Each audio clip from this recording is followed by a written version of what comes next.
Panginoon. And as we sing this song, I want you to remember gaano kabuti ang Diyos sa atin.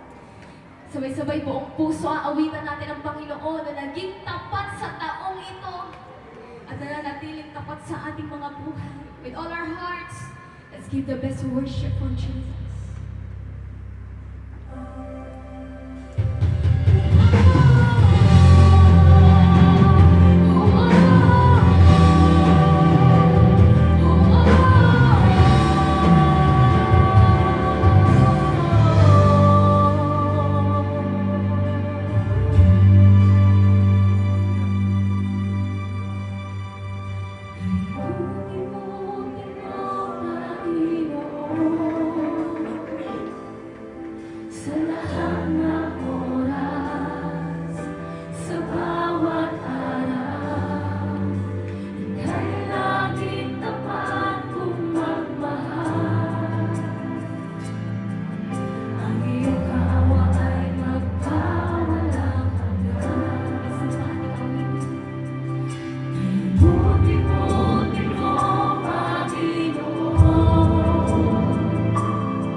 You are forever faithful.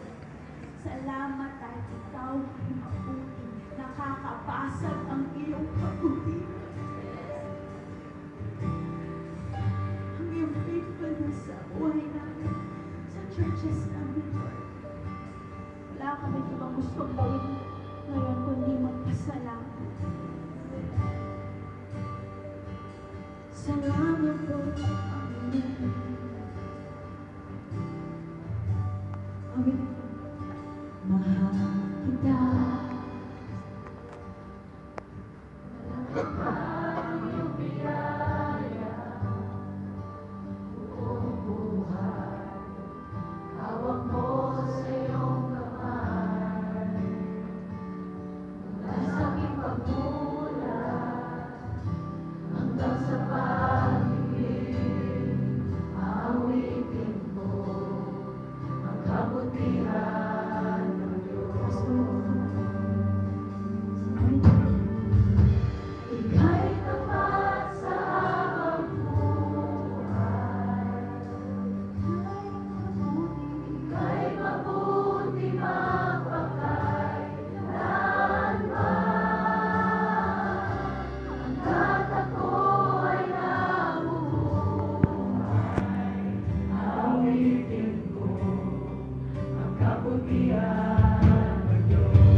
Siyang gabay sa kailiman at nariyan ka sa gitna ng kaguluhan.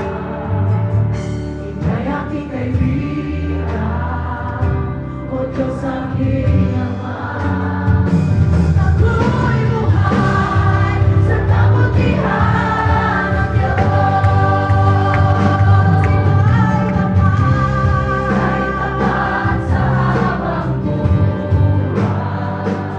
Ika'y mabuti magpakay.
Buksan mo ang aking puso.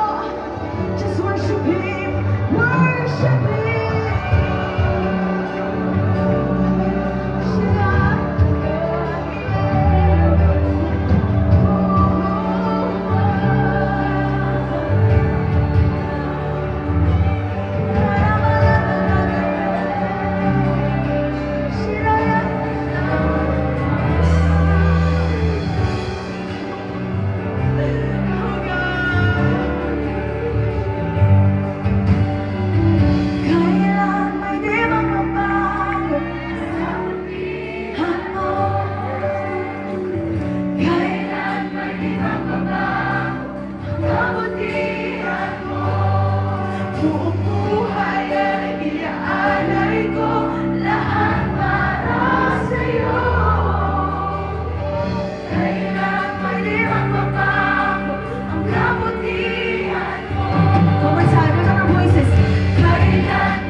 conference. Amen. The Lord is about to enlarge our capacity sa 3 days na to. Amen po ba yun? Amen. Thank you, Jesus. So, be excited po because marami pong gagawin ng Panginoon. So, we welcome every delegates who attended this conference. Palakpakan natin ng bawat isa. Especially mga bumiyahe pa po ng mga malalayo. Diba? Can I see the hands ng mga kumakay pa ng aeroplano dyan? Come on, wave, wave. Alright. May mga nagbarko ba? Yes, okay. Of course, yung mga bumiyahe, yung mga nag-bus, nagsasakyan. Okay, wala naman siguro naglakad or else dyan na lang malapit. Tama. Okay? And alam mo naman, pag sinabing Life Giver Conference, alam naman natin na matindi gagawin ng Panginoon. Kaya excited tayong lahat. Tama ba? We never miss any Life Giver Conference because di ba tayo mismo alam natin yung impact nito. Amen? Alright, so we will be welcoming every delegates sa conference na to. Of course, we welcome the presence of our Bishop, Chairman of Life Giver, Bishop Manny Santiago.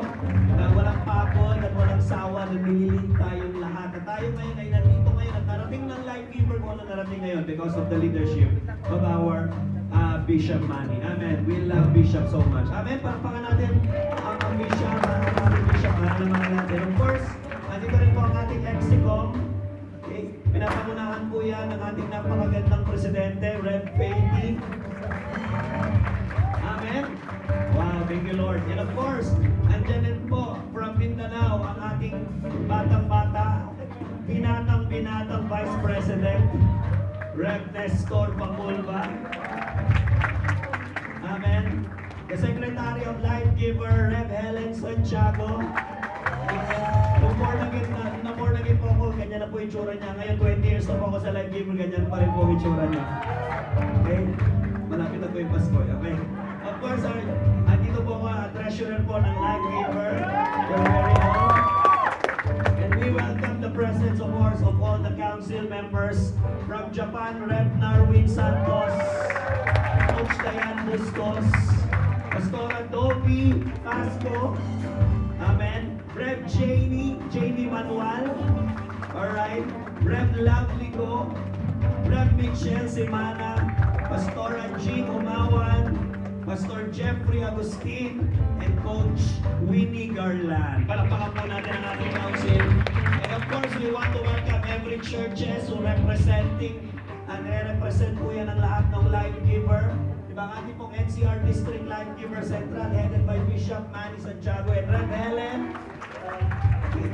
Diba? So we have Life Giver BGC headed by Pastor Lovely, Life Giver Elliptical by Rev. Jamie, Life Giver Metro by Rev. Michelle. Oh, ang dami, okay?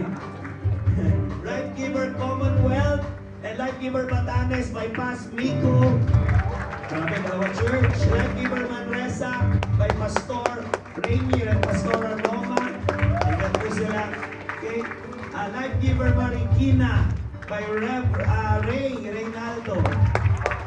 And Life Giver Pante by Pas Jomar Romance. Alright, okay. Of course, Life Giver Bagong Silang headed by Rev. Gio. Life Giver Batasan led by Rev. Johanna. Life Giver San Mateo by Pas Yvonne.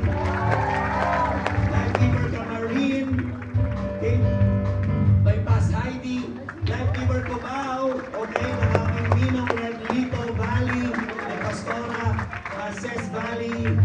Ayan po, okay, of course, andun din po, Life Giver Pasig, si Pas Mac Adahar. Amen, kasama rin po sa Life Giver Cubao, si Pas JC Valley. Amen. Life Giver Malabon by Rev. Dante. Amen. Na naka-Raptor, sana all. Okay, nananalo sa Raptor ng Raptor. Amen. Life Giver Manila, of course, by Rev. Betty. Life Giver Masambong by Rev. Bong. Praise God. Life Giver Santolan Pasig by Pas Jen Susaya. Life Giver Rich Point. Ayan po, Rev. Mayer. Amen. Life Giver Teresa Pas JR.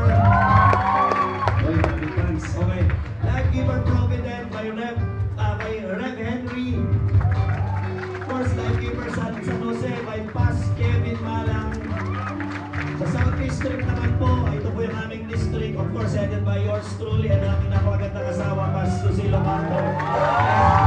Life giver lima, Pas RD. Life giver Muntinlupa by Pas Brian. Life giver Santa Rosa by Coach Emma. Super Pastor, Life giver Carmona by Coach Angel. Life giver Underland by Coach Micah. Life giver Macohor by Coach Regina. Life giver General Tria si Pastor Alan. Life giver Lower Bikutan si Pastor Gemma. Life giver Taguig by Rev Tessie. Life giver San Pedro by Rev Idel. Life giver Caraelpo by Pas Cynthia. Of course, meron din siyang life giver Ben Mali. Life giver Tagupa ni Coach Jen. Life giver Pampanga by Rev Yoli. Life giver Lucena ni Pas Elo. At sa Visayas District po, andyan po si Rev Nora, life giver Alang-Alang. Sa kanya rin po ang life giver Pasay Samar. Pastor Manel, ang life giver Biliran. Pastor Randy by life giver Bugo. Of course, andyan ulit si Pastor Toby by life giver Cebu. Si Rev Lynn po ng life giver Mandaue. Rev Nora Ole by Tacloban, ang daming church na rin po. Life giver Astoria, si Coach Jerex, life giver Barili, Coach Gilbert, life giver Metelin, Coach Divina, at sa Mindanao po, okay, andyan po ang ating life giver Lala Lanao, sila Rev Alina and Rev Murphy Benchayda, okay. Andyan din po ang life giver City Hall, si Pastora Jean, life giver Davao ni Pastor Brent, amen. Life giver Big Kawayan ni Pastora Alna. Alright. Of course, Butuan, life giver si Rev Nestor po. Life giver Agusan del Sur Peruela. Si Coach Emmanuel Eliseo, na-install din po ito mamaya. Life giver Kapatan, Pastor Rev Junmar. Sorry, mamaya pa po siya i-endorse bilang Rev. Okay. Life giver Kinapawan, Pasquin, Tomines. Amen. And of course, we have international churches. Life giver Canada, Regina. Wow. Life giver Qatar. Amen. I think alin po si Pastilo. Tama po ba? Okay. Life giver Mumara, si Rev Narwin. Life giver Kindersley, Pascla Florence. Life giver Tokyo, si Pas Narwin.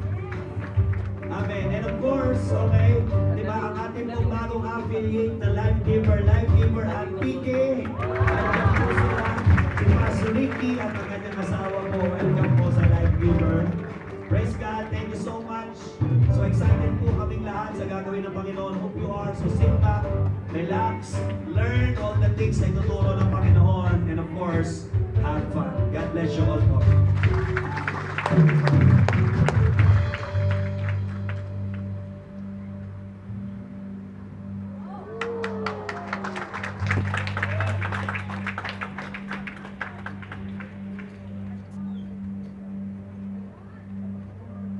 Manalangin tayo sa Panginoon. Tatayo tayo. Pwede kami naman. Pwede tayo lahat.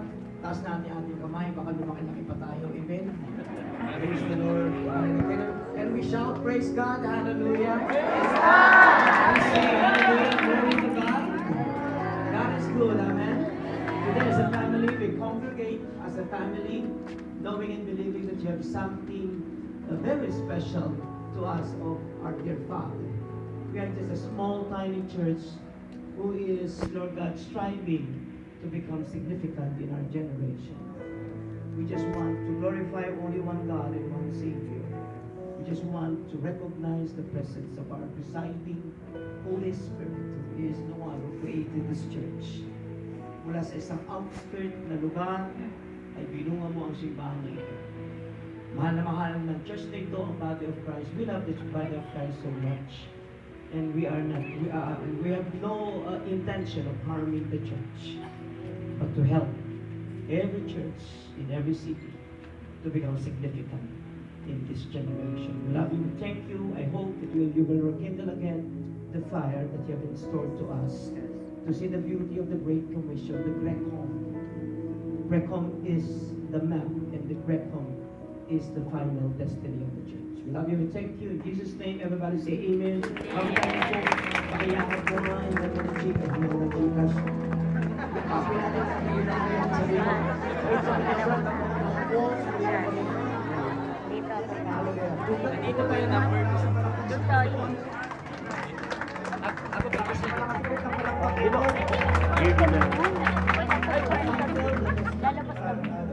nabinigay sa akin, give it to me is a large vision and capacity to go beyond borders. Lalabas lang kami maka-istorbo kami. Large vision, capacity to go beyond borders. Dalawang text natin, which mamaya ay lalo pang i-emphasize. Sige lang po. 1920, which is the Greco, Ay, nagsira. the Great Commission, Acts 1:8 is the now, no? Yan po. Basahin ko lang muna. Binigyan tayo sa text. Hindi nagsiya. Therefore, go make disciples of all nations, teaching them to obey everything I have commanded you. And surely I am with you always to the very end of the age. Acts 1:8 sabi, but you will receive power when the Holy Spirit comes on you. You will be my witnesses in Jerusalem and all Judea and Samaria and to the ends of the earth. So this is the Greco. Another one, Acts 1:8, is the roadmap. So yun ang pagkakaiba. Sisisikin niyo pa siya. Mag-iisa ang tema, but yung isa na Kasi lalabas din tayo. Lalabas din nakikita, tayo. pero yung pangalawa, yung pagbabayad kung saan tayo papunta. Okay, at nung binigay ng Panginoon ng Great Commission, hindi niya ito sinabi sa Baka isang lang po. church, sa malaking syudad, Kahit naman ako. at sa mga magagaling at influential leaders. Pero ito ay sinabi ng Panginoon sa mga ordinary disciples na halos 3 o 3 kalahating taon pa lang. At may record tayo na nag-doubt ang iba ay matatakutin, ang iba ay hindi masabi na maayos ang kanilang spirituality. Pero inensyon ng Panginoon ang kinabukasan ng church sa mga ito. At ang inutos niya sa mga ito ay go. Hindi ko alam kung Chinese ang Panginoon, sabi niya go. Pero ang sinasabi niya gano'n, hindi ka na, ang church ay hindi lang church, kundi ang sinasabi niya na ang church ay isang movement. We are not just created to create, we are not just mandated to create a church, we are mandated to make a movement. Sabay-sabay nga, movement. Sabi mo sa katay mo, galaw-galaw nang hindi pumanaw. So this means that God's vision for His church is always bigger than limitation. Kita natin kanina, kulang hindi naman magagaling liit nga But God's vision for His church is always bigger than our limitations. Bigger than the location and bigger sa mga resources meron tayo. So yung command ng Panginoon, parang pinupush tayo, tinutulak tayo, na ayaw ng Panginoon na stuck tayo somewhere, somehow. His people, God wants His people to go to execute enlargement and also capacity, the capacity to stretch their faith and step beyond familiar borders. Kaya hindi pwedeng familiar na tayo sa mga borders na ating ginagalawan. At ang church ay mula sa outskirt places na parang tago. Kung tingin mo na, ba't gano'n ang church ko nakatago? Hindi ako nakikita. But I want you to know that the church was positioned by God. Positioned by God perfectly. Kung saan man siya nakaposisyon. At ang gusto ng Panginoon, hindi tayo nilagay ng Lord sa isang remote na lugar, kundi mula sa remote o maliliit na lugar, gusto ng Panginoon, dito tayo mag-meaning gaya ng ginawa ng Panginoon sa simbahan. If you think ang simbahan ay nilagay ng Lord sa malalaking syudad at malalaking building, hindi mo binigay ang Panginoon ang church sa Galilee na invested ng demonyo at headquarters sa taas. Okay? Sapagkat mula doon, ang gusto ng Panginoon ay madakila ang Diyos. God, di ba? Ang church must make God so great. Great naman siya, pero God wants the church to be great in that particular place. And the capacity increases, not because the church is strong, o ang church ay may mga multi-millionaires, o mga bilyonaryo, o may mga members na mga congressmen, at mga DPWH general, o conductors, hindi po. Christ positioned the church to be with them always. It is not the resources or its capacity, but Christ promised that He will always go with us. Amen po ba? Ito dito nararamdaman at nakikita ang galaw ng Diyos sa kanyang simbahan. Pakita sa amin. Very good. Kaya today, pag-usapan natin, why must a local church in an outskirt place enlarge its vision and capacity? So pag-usapan natin, paano, mabilis lang ito, hindi ko na masyado papaliwanag. Picture natin lahat, importante i-take home natin ito, kasi itong topic na ito ang mag-gauge kung saan tayo pupunta sa loob ng 3 araw. Amen po ba? At kalakip nito ay ang napakayamang mga testimonies na pakikinggan po natin po rin ng Panginoon. Unang-una, bakit? Bakit mula sa isang outskirt place ay dapat mag-enlarge ang vision at capacity ng church? Una, because the Great Commission has no borders. Sapagkat walang hangganan ang dakilang utos. Sabi ng Panginoon, go to all nations. Hindi ko na papaliwanag yung Greek, papaliwanag ang ethnos, etching, at kung ano na pa, hindi na po. Ang sinasabi po natin that the gospel is not limited by province, by the population size, or its accessibility. Gusto ko malaman nyo, kung nasaan ang church nyo, perfect siya sa pagkakalagay. At kung pagagalawin siya, galaw na. Yan ang sinasabi niya. At ang importante sa church is the vision. A church without a vision becomes inward, but a church with God's vision becomes unstoppable. Okay? So, ang lawak natin ay sa resources na meron dito. Number 2, because your location is part of God's strategy. Kung saan kayo nag-start, ay bahagi ng estratehiya ng ating Panginoon. Sapagkat ang kinaroroonan ninyo ay bahagi ng estratehiya ng Diyos. So yung outskirt church, reach people that city cannot reach. Okay? So yung pagkakalagay sa iyo ng Panginoon, mga pamilyang naiaani mo, okay, ang mga komunidad na naging bahagi nito, ang mga batang naglaking anak, at nailagay natin sa bawat universidad, yung mga unchurched people surrounding the church, mga individual na binabago ng Panginoon. Sino man ito mga ito, whether mga maritesan, mga lasenggo, mga nagsasyabu, diba? Mga maliliit na pamilya na nagugutom, ang mga ito ang sangkap ng isang napakamakapangyarihang simbahan na nilalawang ninyo. So, wag ninyong mamalitin ang inyong church dahil siya'y maliit, sapagkat mula sa maliit, kaya niyang maging significant sa buhay. So your limit is not the size of your church, your limit is the vision. If you limit your vision, you limit God's purpose or purposes in your church. So it's not the size of your church, it's the size of how big the vision is. Kaya dapat talaga, uwi tayo, hindi ang dala natin pamasahe, dapat sa pag-uwi natin, ang dala natin ay ang vision. Kasi yun ang pamasahe patungo sa ating mga pupunta. Gusto yung mga kung tumuloy, ulitin ko ulit sa umpisa para maintindihan nyo. Ano gusto nyo? Tuloy tayo. Number 3, because growth requires new capacity. Sapagkat ang paglago ay nangangailangan ng bagong kakayanan. So as God entrusts more soul to us, as God, conceptualize new ministry in us, and new opportunities, the church must expand spiritually. The church must expand structurally. And the church must expand rationally and relationally. Importante na mula sa maliit, laki siya ng palaki, ng palaki, ng palaki, at hanggang magbago siya upang maging isang matibay na simbahan. Sa panahon natin ngayon, hindi na pwede ang church mag-isa, kaya nga siguro kayong lahat tayo ay nagkaroon ng pangangailangan makilahok, makisama. Kasi maliliit na church ay mananatiling maliliit na church. Pero ang maliliit na church na sama-sama ay nagiging institution. At yun ang ginagawa natin sa atin lahat. Lahat tayo nag-start ng day, Bishop, ayoko naman maging malaki. Basta mag-start lang ako ng maliit, makakapag-preach kami, kakanta kami. Hindi po yun ang kalooban ng Diyos. Your church wants, God wants your church to become an institution kung saan structurally fitted, very strong, kasi ang church talagang tunay ay lumalaki. Tama ba ba? Bisa lumalaki ang church ko sa problema. Kasama yan sa paglaki.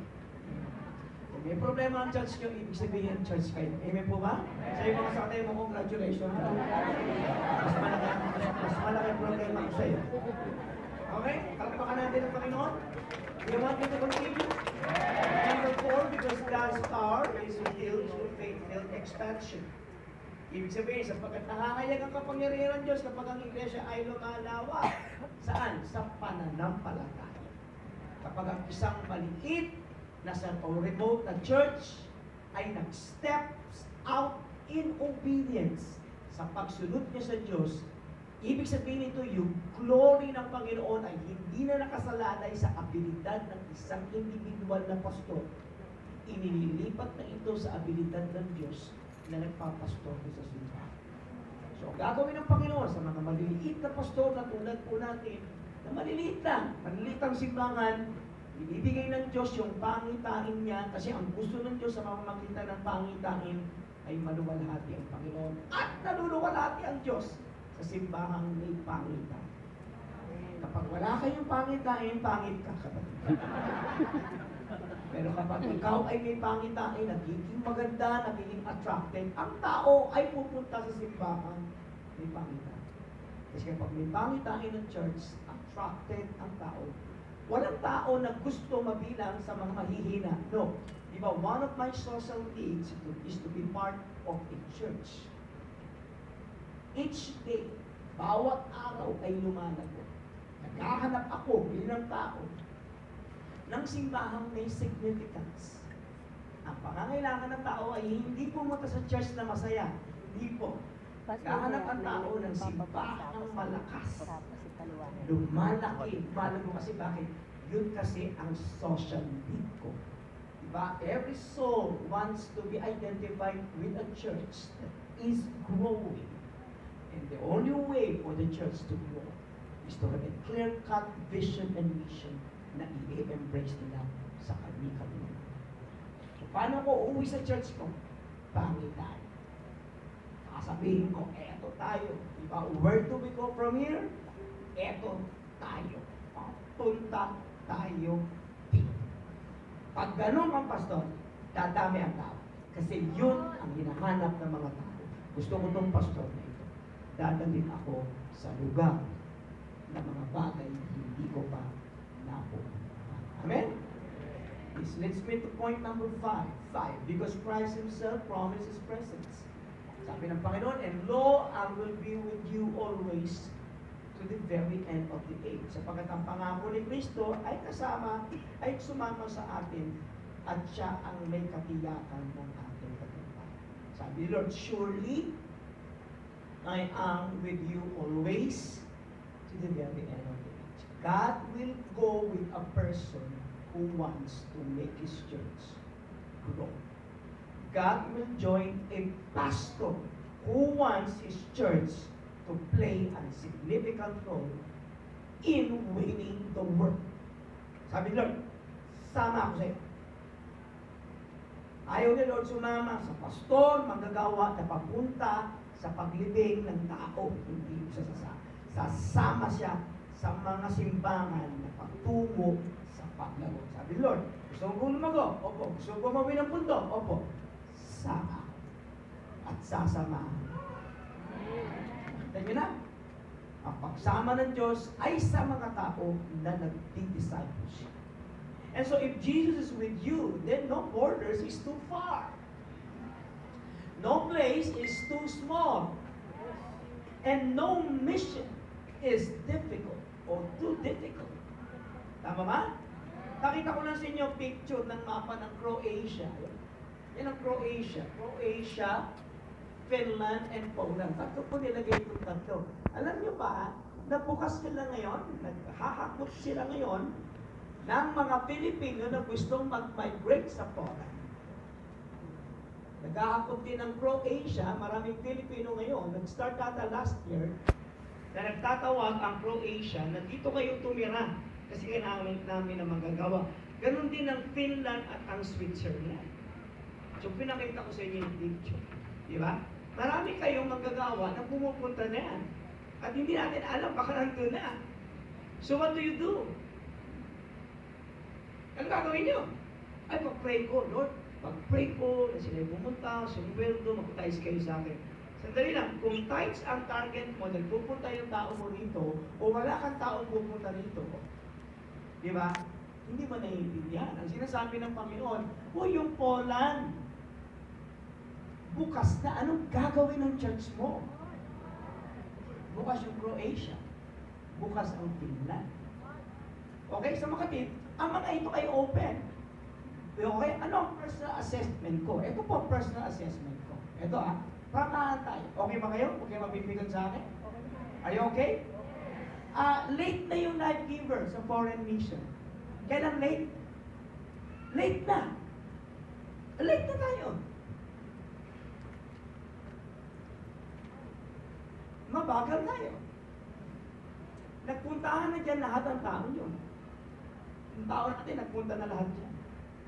Kasi lahat tayo umiiyak na hindi na niyo magdalawa. Tama ba? Kasi bakit? Bakit? Hindi mo nakita magpapadala ng tao. At hindi inayos ng church ang kanyang abilidad paano niya ilalakok ang tao niya papunta sa mga lugar na ito. Ibig sabihin, huminto na tayo sa pagpuproduce ng missionaries. Alam mo, ang kinukuha natin, puro vloggers. Alam mo ba yung vloggers? Yung vloggers. Vloggers pala tayo. Yun na nagpuproduce natin. Ang sabi ng Bible, ang sabi ng Biblia, hindi niya sinabi na mag-produce ka ng vloggers. Ang sinabi niya, mag-produce ka ng missionaries. Ito ngayon ang bad news. Late na tayo, wala pa tayong tao dyan. Bakit? Probably di yan. But I have a good news. Are you okay? To tell you the good news? Hindi pa tayo late. Sabi ko kanina, late na tayo, pero totoo lang, hindi pa rin naman tayo late. Kung gigising yung katabi mo. Sabi mga santayo mo, gising. So hindi pa tayo, ito pa isa, hindi pa tayo nakakapag-raise ng missionaries. Tama ba? Na handang mamatay sa mission. Yung iba nga namatay na eh. Parang bang mission, namatay na. Okay? Ang nasaya, di ba? Ito lang yung mission, patay na. Okay. Meron tayong naging missionaries. Totoo yun, meron yun, naamin ko. Pero ang problema, nag-doubt. Tapos umurong sila. Ang daming worries na bumangga sa kanila, nagutom ang pamilya nila, at kinuha nila ulit ang responsibilidad na maging breadwinner sa kanilang pamilya. Umurong sila. Pero paano ito? Di ba? Kulang at wala tayo ding mission funds. Tama po ba? Kasi yung pangbayad na ng rental, wala tayo eh. Tama po ba? Nag-aabang ang ibang pastor na, Brad, meron ba kayo dyan sirang electric fan? At saka sirang, meron ba kayong sirang gitara na pagkagawa namin para may magamit kami? Meron din ba kayong sirang pastor na kahit, bakit puro sira ang hinahanap natin? May bigyan nga talaga tayo. Diba? So, ang daming ganon. Amen? Kulang tayo sa mission funds. Nakakalungkot. Sabi mo nga sa katayo mo, nakakalungkot. So, late tayo. Pero pwede tayo makarecover. Isa pang problema, wala tayong prophetic utterances or instruction where to go. Meron na ba sinasabi ang Panginoon? Wala. So today, I'll be sharing to you additional features and of course additional reasons why we are already late in doing worldwide church mission. Bishop Manny, what is the goal of sharing these things to us? Kasi gusto ko sana gisingin na kayo. Alam mo, ang church, gusto natin lagi magsama-sama. Sama-sama tayo, tayo mag-iupo lang yun. Birthday mo, nandun ako, nandun ako, di ba? Uy, ikaw ha, mag-ano tayo ha, mag-ano tayo, mag-swimming tayo, sama-sama tayo lahat ha. Para pag nalulog tayo, sabay-sabay tayo ha. Gusto natin lagi sama-sama. So there's nothing wrong with sama-sama. But hindi natin nakita yun sa Acts 1:8. Pag binulatlat natin ang Acts 1:8, that anytime that there was an attempt for the church to remain intact, that's the start where the Holy Spirit will begin to what? Kaukaw, what is kalaukaw? Kinakalaukaw niya. Tama ba? Persecution is number one na ginawa ng ating Panginoon. I have a bad news to all of you. Hindi pwedeng sama-sama tayo. Tanungin niyo ako bakit? Kasi pag nagsama-sama tayo, away-away tayo, tama ba? Pag kayo nag-aaway sa church nyo, sama-sama. Isa lang yung gitara, ang dami lahat gusto humawak ng gitara. Parang wala pa rin problema sa gitara. Kasi ako, pag binuksan ko yung dibdib ko. Gitara talaga siya, wala akong makain ng araw eh.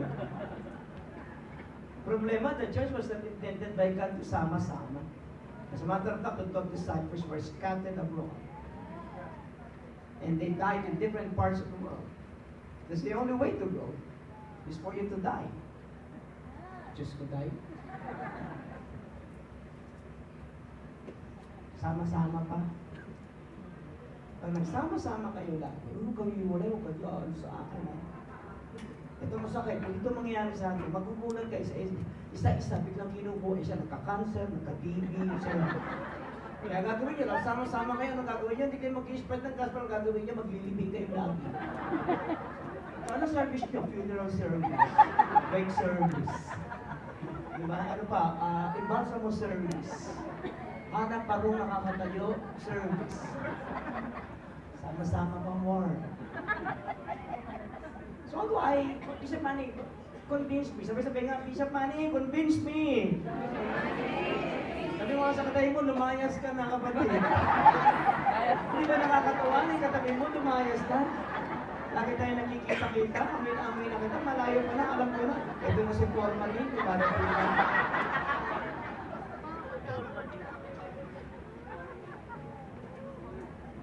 Additional reasons why we are already late in doing Worldwide Church Mission. Sa totoo lang, napapahiya ako. Sa totoo lang, panakita ko nag-giver, di ba, pahiya na ako nito. Naglakihan na ang kulto eh. Sa Marikina, nag-start kami, meron kang kulto eh. Yung sabi pa nga, laki na rin eh. Sige, Buloy, kung hindi na pahinto, makakarating na ng Mars eh. Ang galing eh. Nung araw yan, nag-umpisa kami, sino naman siya? Worldwide mission. Eh, nag-iingit ako. Bakit late na tayo? Ito, una, other nations have already sent waves of missionaries while we remain domestic. Marami ng churches ngayon ang nakakalat na sa buong mundo. Bigay-pugay sa JIL. Aba, nagkalat ng JIL.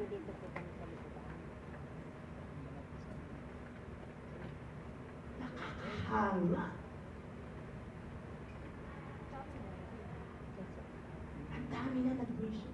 The Seventh-day Adventist, kumalat na. Jehovah's Witnesses, kumalat na. Ang COVID, kumalat na. Number 2, our church became inward focus instead of outward focus. Huwag tayo mag-iwa-iwalay, ha? Kasi bakit lulungkot? We prioritize internal activities rather than going out and reaching out for others. We are so succumbed with the programs, local concerns, and so neglected what? Global mission. Thinking na, Bishop, hindi naman talaga tayo tinawag maging malaki eh. Bishop, may kanya-kanya kasing calling, hindi naman yun ang calling natin. Sino may sabing hindi mo calling? Nalimutan na. Number 3, we invested heavily in church building like this. 5 years. Kala, tayo ng mga buildings. Dito masama. Provided na mag-win ng maraming soul. Ito. Pero pwede yun. Hindi lang building tayo nag-concentrate in events. But likely in missions. Sabi na ito. Hindi naman talaga ang tanging paraan eh, para tayo mapukaw. Aminin natin. Ako, inaamin ko. Nagsisisi ako sa Diyos. Ano mo problema? Hindi ka umaamin. Sabi mo sa sarili mo, umaamin ka na rin. Umaamin na rin, Pastor Rock. Amen. Taas na kamay nung umaamin, taas na kamay. Very good. Number 4. Ibig sabihin, yung ating financial priorities did not reflect the Great Commission. Alam niyo na yung Great Commission. Number 4, we lack a long-term international mission strategies. Meron pa tayong school ng international mission strategies? None. Galing ng BCF. BCF, nakakatuwa. Nasagot nila yan. Nakalat na sila. Pumunta na doon. Dito, doon, andun na. Nakakatuwa. Nakakaingit. Ito naman ang kasalanan eh. Lagyan mo na ng banal na inggit. Hindi na siya kasalanan. Banal na galit. Banal na pagnanasa. Diba? Lagyan mo na ng banal. Hindi na siya kasalanan. Banal na inggit. Diba? Banal na galit. Diba? Banal na selos. But I realize, maraming pastor, walang kaingit-ingit. Yung iba nagmi-mission na, ay wala akong inggit. Yan ang tawag nila. Problema din yung walang inggit. Kaya ako kilala, sino malaman, hindi ko nasasabihin. Ako wala ka-inggit-inggit yun. Nandiyan ba kayo? So wala silang road, wala silang clear road map, wala silang plain vision plan, wala silang steps for global expansion. Which is, for me, a disastrous stage in a church. Tagal na ng church, wala pang galaw. Ayaw nila. Number 5, we do not train our leaders for cross-cultural ministry. Kung sino lang ang hindi nakakatulog ng 4 na buwan, yun lang ang magpo-full time. Kung hindi pa yayanigin ng isang conference, kung hindi pa hahatiin ang dibdib nila, hindi pa magre-respond ng calling ng Panginoon. Kung hindi pa mamamatayan, mawawalan, mananakawan, hindi magre-respond sa calling ng Panginoon. Wala tayong preparation for language, for culture. Diba? Ang mga missionaries natin, pinapadala natin, hindi alam yung lingwahe dun. Pagdating dun, hindi naman matututo ng lingwahe. Kasi bakit? Kasi ang dami sa church, napaka-selfish, na puro ang iniintindi yung sarili nilang kinabukasan. Doon nag-full time ako, walang pera. Wala kaming pera, walang inaalok na, eto sweldo mo. Ang sweldo ko nung araw, 860 pesos, 1983. Double yun kasi may salin ako. Hindi 1A, 116, 1A.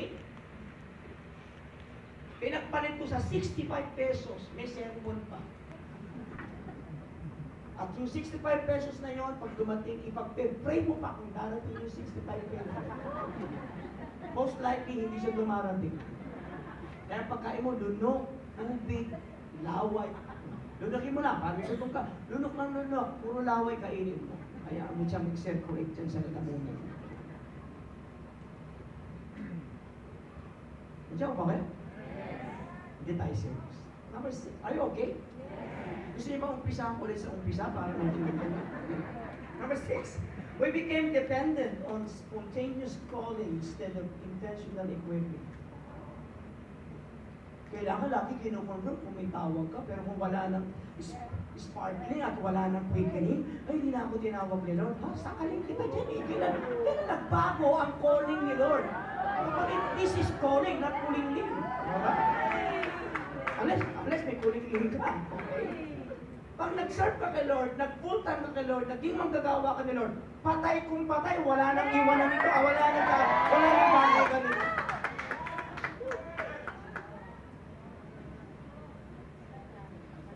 Are you okay? Asa na ba ako? Number 7. We allow fear. Instead, we allow fear, uncertainty, and lack of confidence to limit our movement. Takot ako eh. Hindi ko alam gagawin eh. Takot ako ano bang gagawin. The fear of failure is the best weapon of the enemy against us for us not to continue doing mission. The fear, di ba? Ano ba ang fear sa Cebu?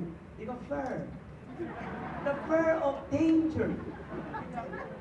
The fear of finances or unfamiliar places showed us the alam niya eh, gagawin ko dyan, ayoko na, hindi ko alam na yan. Pag full-time tayo at nag-serve tayo kay Lord, eh walang ganawan, dito lang ako sa church ko. Pag ginalaw niyo ako, aalis ako sa church. Okay, sa mga dito, ikaw pala masusunod. Eh okay, ikaw na masunod. Kung saan ka. Gusto. Number 8, we did not create a mission culture in the local church. Yung local church, huwag mo na sabihin going to Croatia. Hindi ka nag-create mo sa church mo ng day. We have a local mission. Magawa tayo ng mission nearby. Hindi na natin ito start na kaibigin.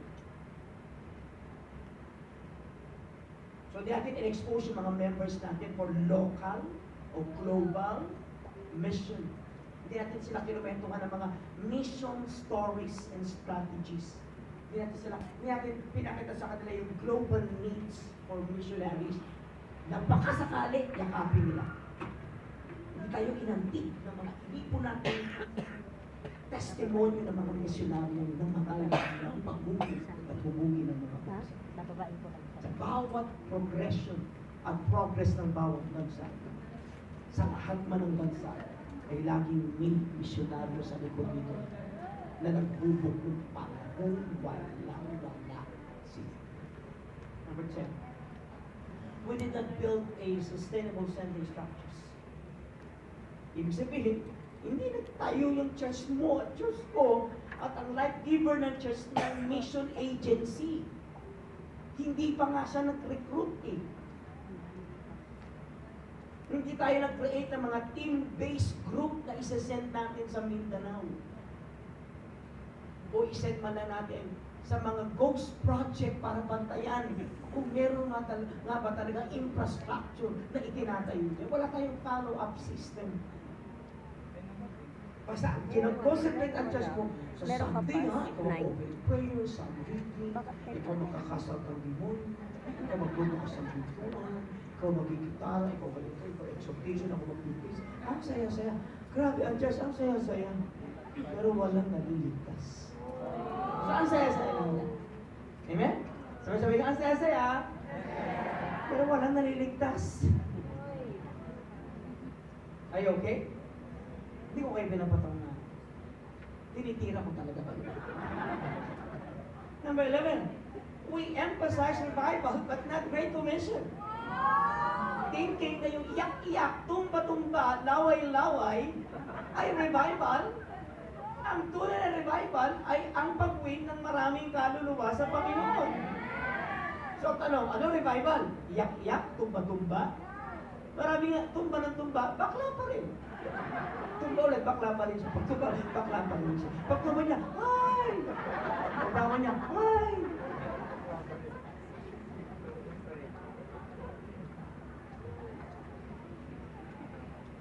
Tumba pa more. Number 12, we train workers but not missionaries. Tumbo. Ginanap natin IT. Kami nung araw, ang hinanap namin IT. Ngayon, IT. Hanap tayo ng ganito. Hanap tayo ng ganito. Nakalimutan natin maghanap ng missionaries. We produce pastors, leaders, workers, but not global laborers in the mission. We need missionaries. Number 13, we responded late to global spiritual trend. Lahat na ng church, nag-mission na. Life giver, late siya.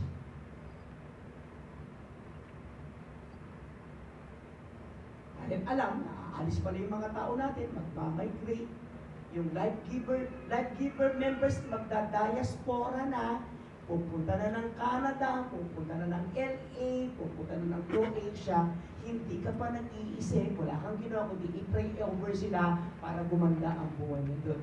Paano maganda ang buhay nila kung hindi na magaganda yung lugar na pupuntahan nila kung hindi nila dala ang mabuting balita sa mga ito?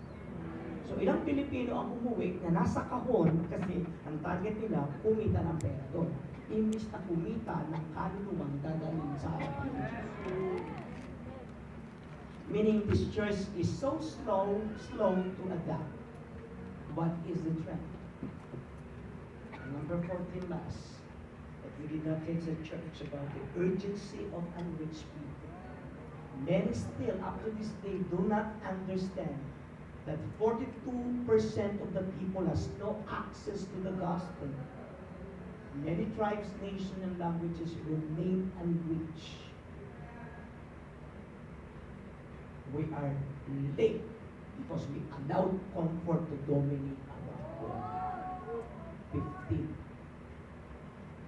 Ganda ng church vision, ganda ng sounds, ang ganda na, huwag na tayong maghiwa-hiwalay. Ibig sabihin, 10 years from now, ang gagawin ng simbahan, maglibing, mag-pray over na may sakit, maglibing, mag-pray over na may sakit, maglibing, mag-pray over na may sakit. Hindi yun ang intention. So, ano yung intention ni Lord? Bisa palit yung church ko. Kaya kong gawin yan? The answer is yes. So, tanong, who are the potential missionaries to be sent abroad? Tandaan niyo, mauubos na church niya, malapit na. Sa nangyayari sa Pilipinas, hindi na kondusip na lugar ang Pilipinas at ang lahat ng mga members natin, plano nang lumayas dito. Bakit? 500 lang ang Noche Buena na alam ng gobyerno natin. Punta kayo sa Japan, napakababa ng kuryente. Siguro probably around 1,700 sa Qatar, super baba. At alam ko 1,000, 2,000 mo, 1,200 lang. Ako po, alam niyo magkano kuryente ko? 12,000 pesos. Iilan lang kami. Kamakatid, may jumpers.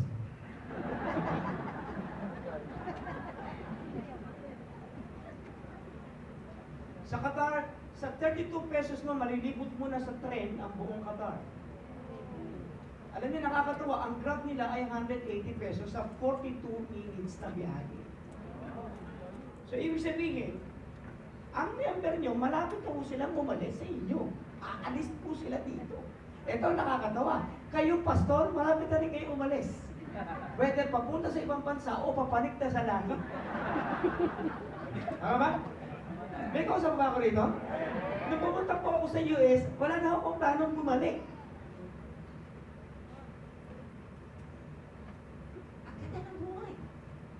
Sa Canada, ang gamot namin ni Helen ay 40 to 20,000 a month. Sa Qatar, libre ang gamot. Amin po ba? Pag pumunta ka ng ospital, di ba? Nagkaroon ka ng operation, na major operation, wala kang gagastos eh. Kundi umiri lang. Yun ang gastos mo. Dito sa atin, appendicitis, 300,000. So, sino hindi mamamatay sa konsumisyon sa bansa natin? Ibig sabihin, pag tumuloy-tuloy pa ang unsamin ng Pilipino, ibig sabihin lahat na ng Pilipino ay aalis sa pamamagitan ng invitation ng mga sinabi kong bansa. Ano gagawin nyo ngayon? Bahala na si Lord. Ano bahala? Malapit na natin isarado ang church nyo. So, ano gagawin mo ngayon? Then, kaisahan muna yung church mo maging mission-sending na church. Kasi pag hindi mo yun ginawa, malapit na maubos yung church mo.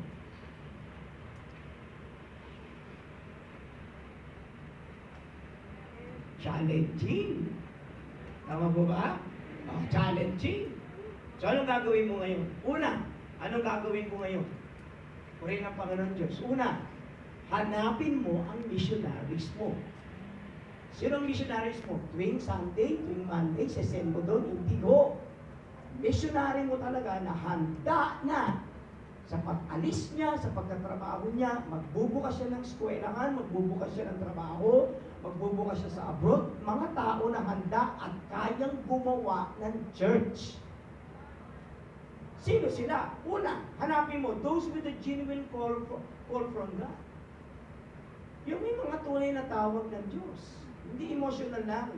Dahil hindi na nakakatulog eh. Misyonaryo na raw siya. Hindi ho! Yung mga misyonaryo na kahit walang pera at walang kain, tuloy siya. Hindi pag umiyak yung nanay, wala tayong pagkain. Oo nga, ako po muna, tulungan muna. Eh, hindi ho! Nay, alam ko si Lord magpapakain sa inyo. Amen. Ako, ang nanay ko, iniwan ko. At nung iniwan ko, gumanda buhay. Alam mo, kaya hindi maganda buhay ng pamilya mo, kasama ka kasi. Isa ka sa nakakagulo sa kanila eh.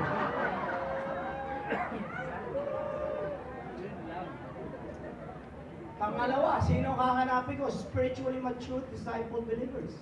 Mga disipulo, may character, consistent na spiritual life. Hindi yung bigla na lang tinopang mag-win ng souls. Tapos hindi naman ipapalo up. Hindi naman i-journey. Nahirapan ako maglagay sa katawan ng pastor. Sabi sa akin doon, ba't ka naghanap ng pastor? Wala eh. Kahit ang sinong dali mo, ayaw kami bigyan ng visa. Sabi niya, kung ayaw kami bigyan ng visa, kapag meron dyan, pastor. True enough, may dalawa ko nakita ang pastor. Ako lang. Saan ko nakuha yung pastor? Nandito, may pastor. So, sino dadalhin ko? Mga spiritually mature, disciple believers? Mga taong spiritually stable? Hindi makikita ng ulo? Hindi ko pag nakakita ng pogi, iiiwan na yung mission. Sapagkat patanda na siya, kailangan niya magbuntis. Kapatid, lalaki ka.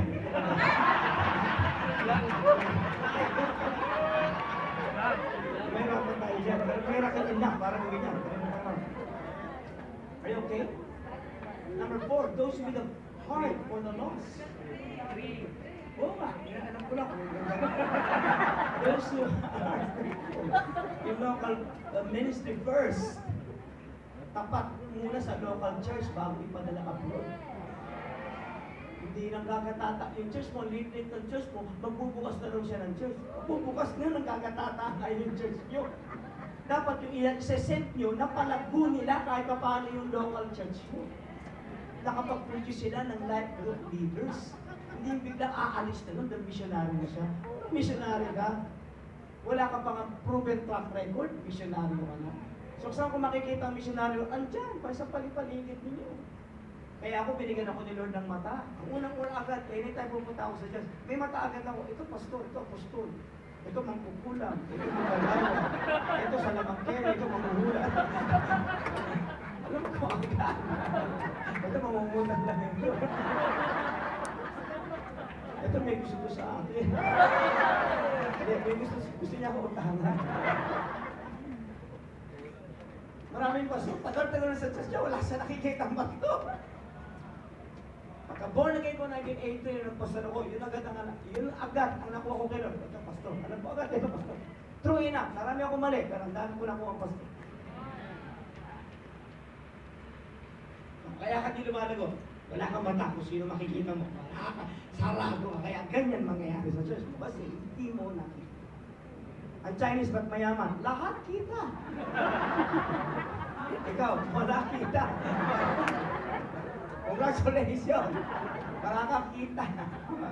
Number 4, those with a heart for the lost. Diba? Mas may malalim na awa sa mga taong walang isa. Hanapin ko yun. Lagi umiiyak sa bansa. Laging umihingi ng saklolo. Mga tao nagpapakita ng awa habang. Diba? Exactly, ito yun. Ito lang yun. Papasa ko naman sa kanila. Bishop, so Sunday may nadalhin ako 2 pamilya. Hindi po, Importante. hindi ako nakapag- Sira ang pamilya na ito, nawasak na ng immorality. Dadalhin mo, Bishop, anong preaching yung Sunday? Sana, preach ka, pupunto. Alam ko na, missionary. Kaya huwag kayong maglalagay ng missionary na wala man nagagdag sa church. Bakit? Wala man lang ipinakita ang awa sa tao. Iniwan ko na yun kasi Makikita mo yung missionary, lagi may dalang tao sa church. Lagi may dala, lagi may bibig. Missionary. Gamitin mo. At kung aalis siya, hey, huwag ka aalis dito na hindi. Kaya mo umalis siya kasi bansa ang kukunin. Verse 5. Servant leader who can adapt to culture. Marunong makisama, mag-adjust, marunong magpakumbaba. Flexible, teachable, culturally sensitive.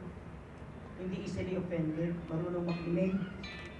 These traits are crucial in cross-cultural work. Kaya my first 11 years in the ministry was I planted around 28 churches.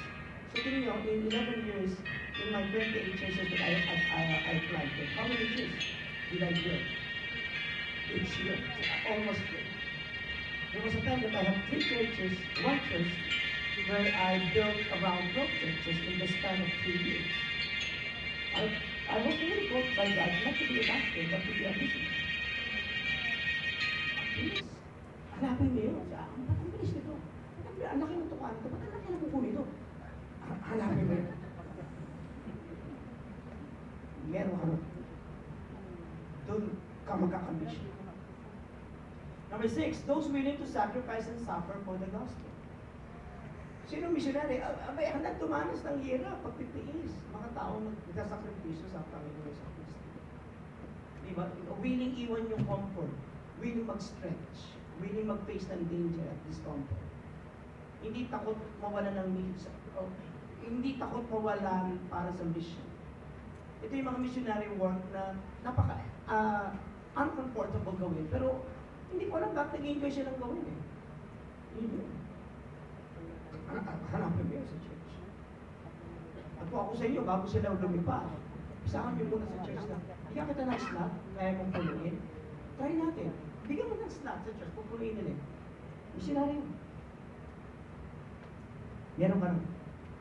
Hindi, wala akong nakita. Actually, ang problema natin, yung mata mo, hindi mo nakikita.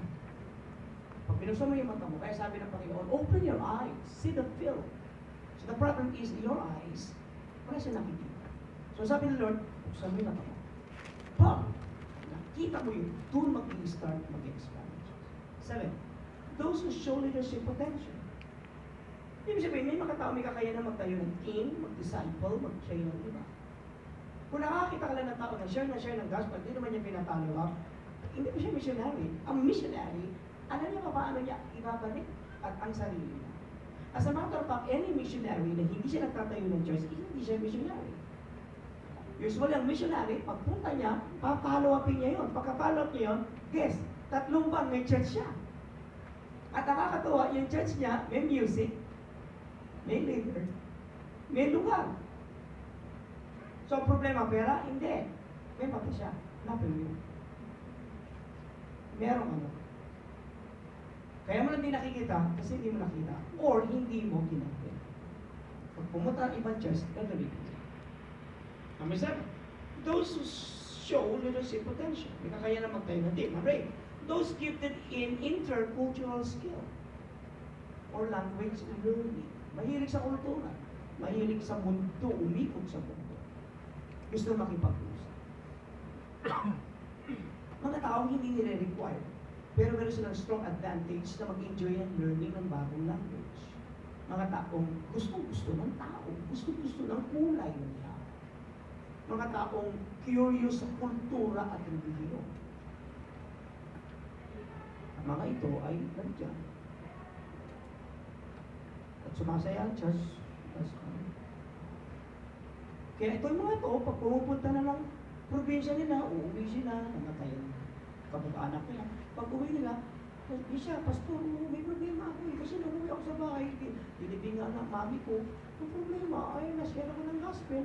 Ang problema, niyayaya ako ng mga tao magtayo doon ng church. May kapatid, missionary yun. Pero mo namatayan lang. Pagbalik, simbahan na. Pag-pray mo namatayan siya lagi, parang marami siya.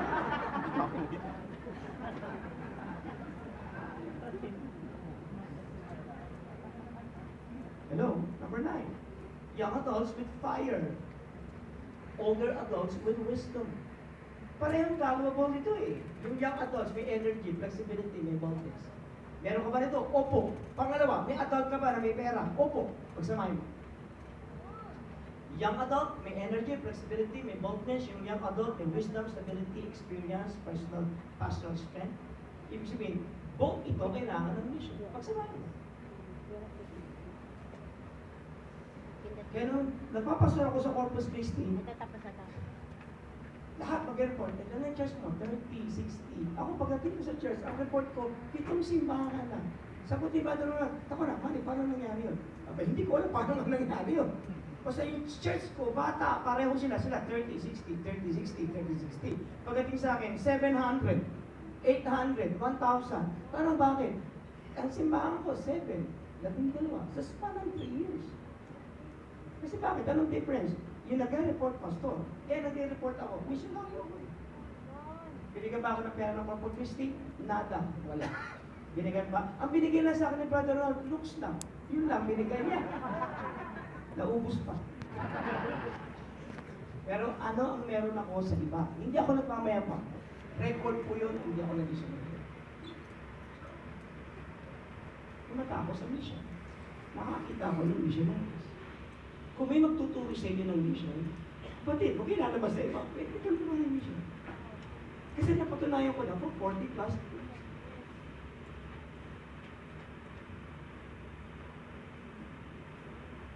Mission na sabi.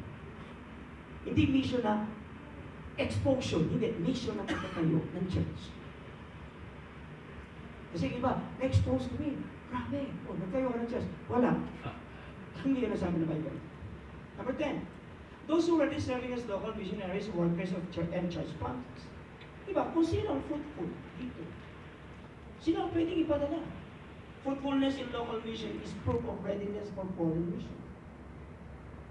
I'll show you the map of the Middle East. Can we show the map of Middle East? Yan, eto. Naku, hindi makita. Kita ba? Oh, hindi, balik ka ulit. Kung sa, ano. O yun. Ayun o, asa na ang Doha. Ayun ang Doha. Andun, nakaposisyon ang life giver sa Doha. Ayan. Alam niyo ba, isang oras na makakapunta na tayo sa Bahrain. Tama ba? Bahrain. Ang nakakatuwa, Riyadh, Saudi, lahat ito, open na ito. Ang tawag natin, anong tawag natin dito? 40-20 windows, tama ba? At again? O, di ba? Kinukuray ko na ako, ano alam niyo? 10-40 windows, sabihin ng 10-40 windows, ang mga area na napakahirap i-saturate. Kasi ano ito? Ito ay hawak ng Muslim. I have a good news. Open po ito ngayon. Open po ito ngayon. Nung mag-meeting kami ng Qatar, ang target namin sa next 5 years, kukunin namin itong yan. Kaya mula pa rin yan, kukunin namin yan hanggang dito. Papanikin namin ang Kuwait ulit.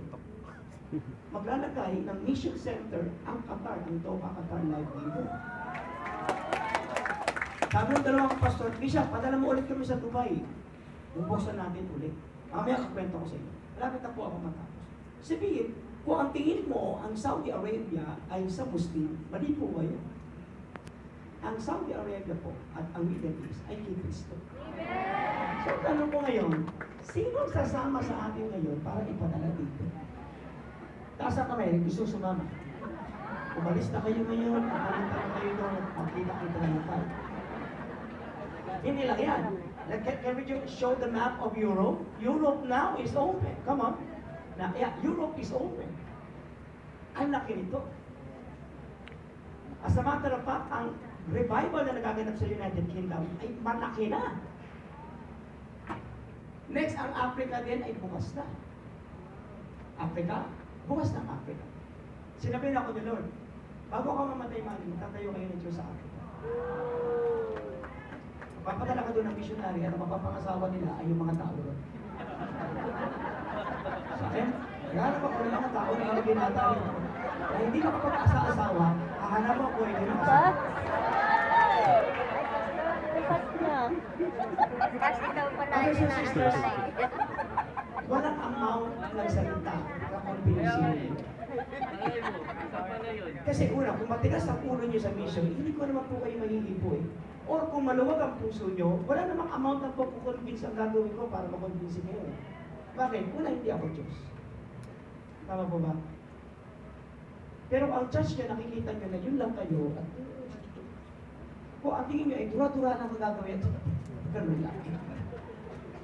Sana hindi na kayo nagtayo ng church. Ang suggestion ko, nagtayo na lang kayo ng karaoke bar. Kasi sa karaoke bar, meron din Christian songs. If you will not make your church a movement, then you are failing, you are destined to fail as a church. But if you will make your church a movement, I'll tell you this, If God permits that God will give me another 10 more years, I'll help you. Kasi bakit? Ni-record ako ng mission. Kaya lang konti. But, nakakatulong ako. Kasi buhay ako. At least kung may 10 pa. Isang araw, nung nandun ako, nasa tayo din, nung tumawag si Jen, Canada, may tumawag sa akin. Ay, hi, Misha. Yes, who you? Sabi niya, I'm Jen po. I'm living here I'm living out here in UK. Originally, nandun po kami sa London. Nandun po kami sa London. Kaya na po, nagpunta po kami sa isang place, siguro around 1 hour away from London. Nasa ano kami, ready. Yeah, says something, what can I do for you? Sabi niya, naghanap ko sana ako ng mag-ahampon sa akin. Bakit wala ka na pa magulang na? Hindi po ang sarap ko sana yung pastor na mag-guide ako. Kasi hindi ko po alam ang gagawin. Hindi pa ako lang po. Nakapunta ko lang pero hindi ko siya ulit. So kilala niya ako. Kilala niya yung mga anak ko, nagyan siya. Sumusubaybay na ako sa iyo. Hindi niya po kilala. Kaya lang ako. So nasa Canada ako, hindi ko isip. Sino mag-iisip na nasa Canada ako? Nagkait ako ng isang potential missionary. Kapraso lang, kailan lang yun? Pero yung maliit niyang alam at pangangailangan ay konting natulungan.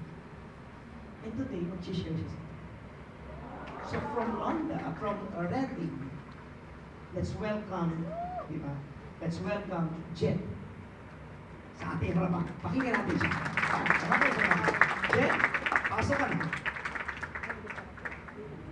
Thank you. Thank you, Mr. Bali, for very word. Hello, everyone. I'm so privileged to join you for sir, last night we will be live in England. I'm here to share what God has done. I surrendered my life to Christ at 21. Going to the local church as well to work as a young professional. In 2019, I am expecting a job offer in the UK. After praying, God gave me a clear word, build my church. Didn't know how or when, but I obeyed the move. For 5 years in the UK, I worked, served in Filipino churches, and praying for what God meant by His instruction. 2024, after our first child was born, we suddenly had to move out from our home in London. While looking for a new place, God told us, get something bigger. We later realized it wasn't about a bigger house. Kasi mga sa London. It was a bigger field. God led us to rent. After moving, we spent a year praying, fasting, doing prayer walks, waiting for God's direction.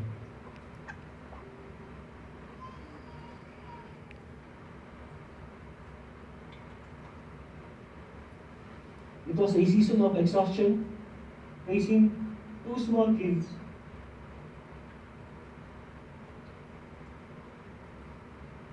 With no relatives and still unsure how to start the ministry.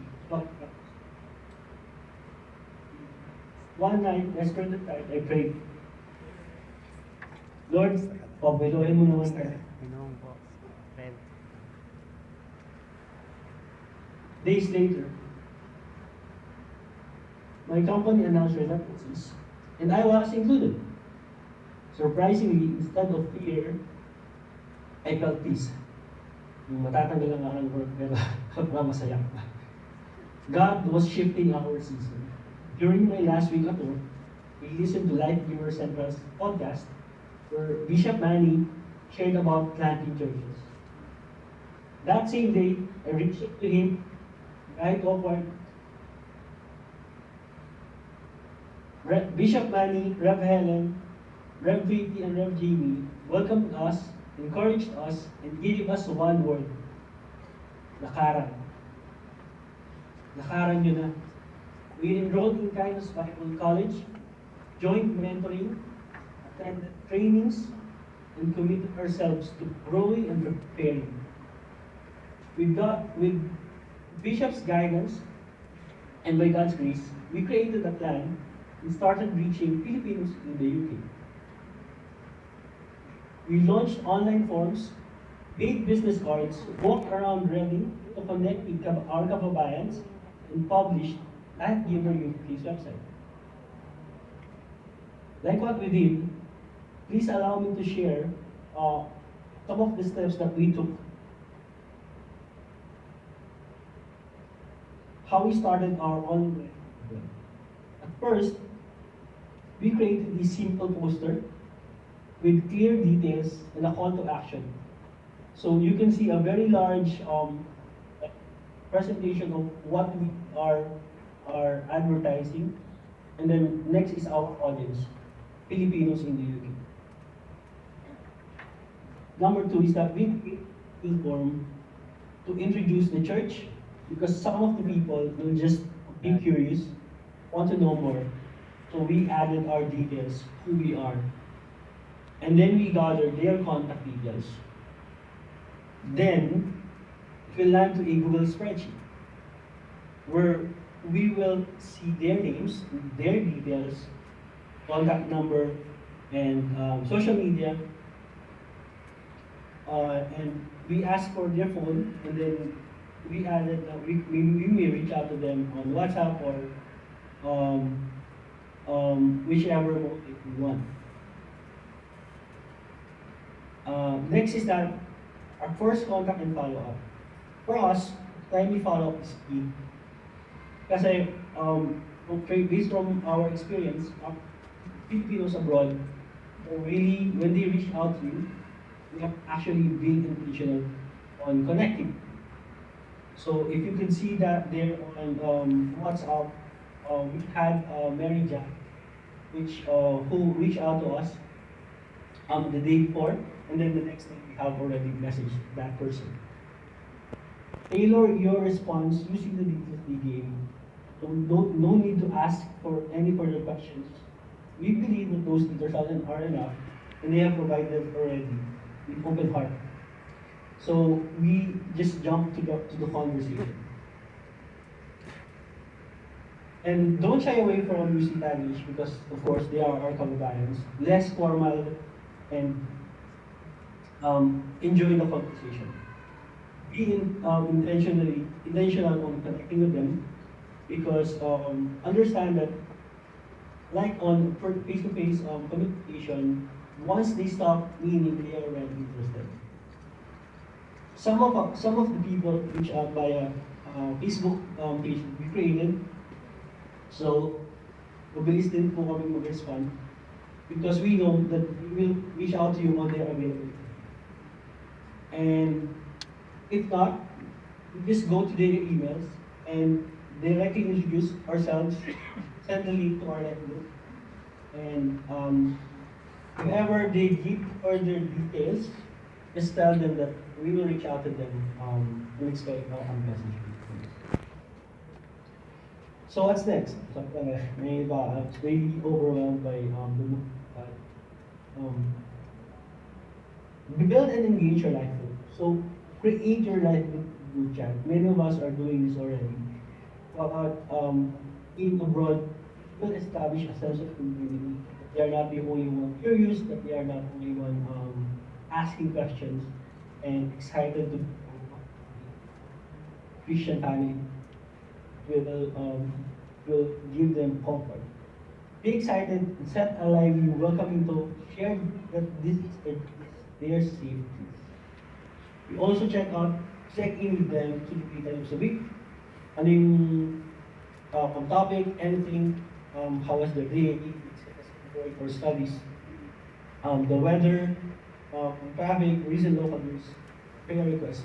That's why I think from Bishop Manny's message, important that we get in the local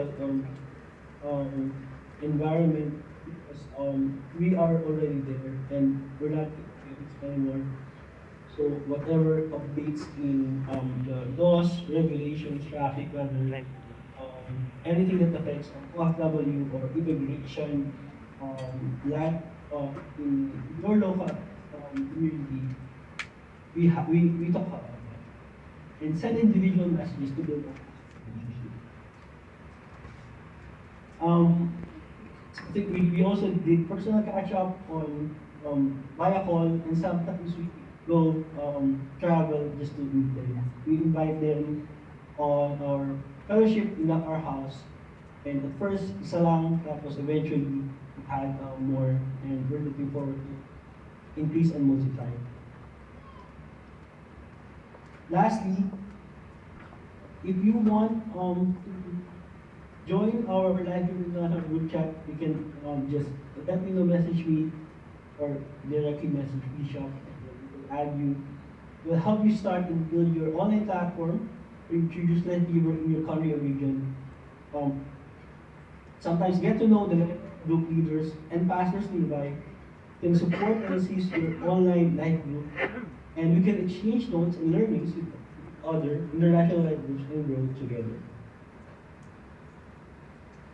And by God's grace, August 2025, that's it, Life Giver UK was born. A Christ-centered church where people encounter Jesus, find family, and grow as disciples. On October 3, 2025, we held our first Pinoy UK Life Group, with Filipinos joining from England, Scotland, Northern Ireland, and even Norway. God has allowed us to build a growing, consistent weekly life group and host fellowship at home. Through the redundancy payment, God sustained our family, our ministry, and even our descendants. God finally revealed what bigger meant, not a house, but nations. And we witnessed that waiting on God's instruction is always better than moving ahead on our own. His calling always comes with His provision. I am General Guan of Life Giver UK, and I am a Life Giver. A pastor also can talk directly to his congregation, but a missionary can talk directly to the nation. Diba? Sabi ko, Lord, bigyan mo ako ng missionary. Andun ako sa Canada, nandun siya, o nagtagpo kami. Alam mo ginawa ko, hindi naman ako pumunta sa kanya. Ginawa ko lang, ginayad ko siya. So ginawa ko kay Jed, are you okay? Attend kayo ng life retreat? They did. Matin sila mag-asawa. After nun, okay ka ba? Mag-kainos ka? Nakagawa siya. So kapatid, si missionary, hindi ako pinahihirapan. Ang tunay ng missionary, hindi nila pinahihirapan yung siya. Kung i-guide ko siya, ang gagawin niya, magpapag-guide siya. Kasama sa kanya, o sige, next year, pupunta ako sa iyo, bandang June or July, expect andyan. Wala akong pamasahe. Hindi rin ako manghihingi sa iyo. Pero, sa araw, nandun ako. Kasi bakit? Kasi pupunta ko yung senaryo ko eh. And I will stay sa kanya 2 to 3 months. Bakit? Nag-guide ko siya actual. Hindi kwento. Nag-guide ko siya hanggang sa mabuhay niya ang church. Kaya lang, hindi namin na-expect na ang hawakan ni Jeff ay isang particular na bansa. Nanganak siya ulit ng ilang bansa. So, paano nangyari? Hindi ko alam. Kasama ko lang, kailangan kong kausapin ang missionary na kukunin ang bansa para kay Kristo. So, hindi na ito tungkol sa program, kundi tungkol ito sa pagkikiya ng isang natutulan at tatayang missionary. So, I say, Jed at the Mitch, Jed and Mitch, congratulations. Sabay-sabay nga tayo. Jed and Mitch, congratulations. Ano pag good news, gusto niyo magpag-guide sa kanya, paano niya ginawa? Hindi lang masyadong malinaw, di ba? Pero siyang procedure. Andun kanina eh. Pero alam ko, hindi niyo naintindihan. Gagawa ako ng international, kung meron kayong bubuksan ng church, somewhere, kung saan niya, gag-guide namin kayo paano niya ginawa at i-guide niya kayo paano yun. Diyan magtatapos sa aking topic. Pero gusto kong malaman nyo that God is so serious in opening a mission. Not only a local mission, but foreign mission. Can I do that, Bishop?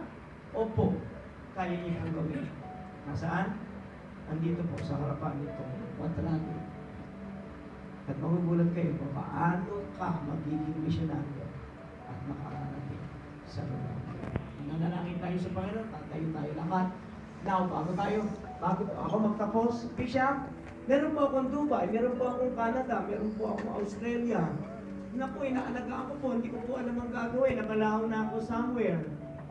Maglalagay kami rito ng note ng isang whiteboard at pwede kayong lumapit dito, lagay niyo yung number niyo, at sasabihin niyo, Bishop, may life group na po ako, kaya lang medyo naghihingalay. Gusto ko pong gawing mission ng church namin.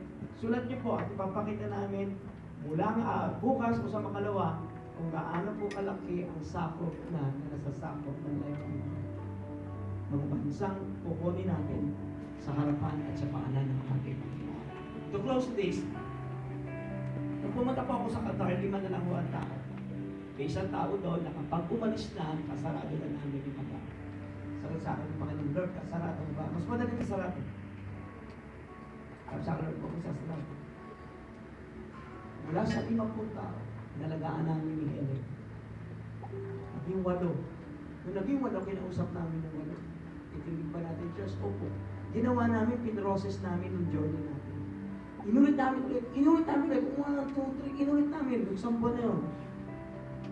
Alam niyo po ngayon, nag-celebrate kami ng anniversary. Ang umatil po ay 80 na mahigit. This after 1 years. Di lang po yun. Nung pumunta po ako doon, nanganak na po ng pangalawang church. Sino mag-iisip na itong sasaradong simbahan ay nanganak ng isang church? Hindi lang po yun. Nanganak pa po siya ng church sa Maragondon. Meron ba rito taga Maragondon? Si Darlene, nandito ba si Darlene? Asan si Darlene? Wala pa. Mamaya pa darating. Andito ngayon si Pastor Nilo eh. Okay? So sino mag-iisip na isasarado na yung church, nanganak pa ng 2 church? Yung tinaningan ni Satanas, sabi ni Lord, hindi pa patay ng church. Nag-iingalo lang. Pag nag-iingalo, hindi pa patay.